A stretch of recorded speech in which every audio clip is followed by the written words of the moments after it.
veut dire être citoyen français aujourd'hui lorsque l'on a des origines maghrébines? La question est plus que jamais au cœur du débat politique de l'élection présidentielle en France. Elle s'est imposée face à une campagne qui leur a souvent confisqué cette citoyenneté dont ils se réclament. Une campagne qui a préféré pointer du doigt une origine, une culture différente, une religion venue d'ailleurs. Pourtant, ces Français-là sont des forces vives d'une société plurielle. C'est le leitmotiv de l'association Initiative et Changement à Issy-les-Moulineaux.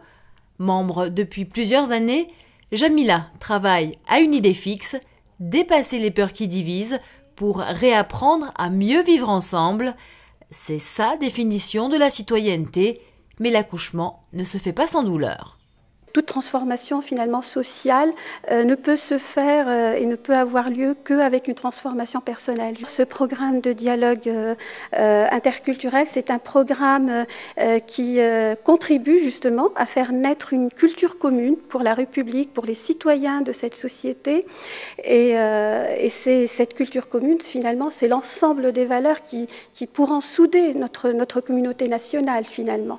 La reconnaissance de la différence, voilà l'essence d'un processus qui semble avoir du mal à convaincre les esprits. Face à un dialogue qu'elle considère insuffisant, Ouria a choisi, elle, la voie de la revendication politique.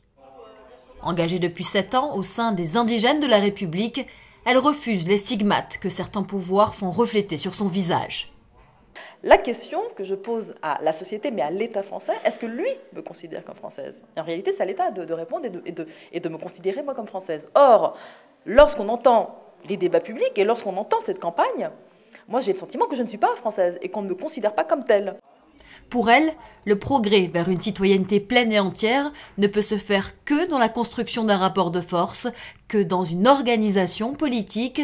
C'est pour cela qu'avec un collectif d'une dizaine d'associations, elle participera le 8 mai prochain à un 3e tour de l'élection présidentielle pour interpeller, quel qu'il soit, le prochain président.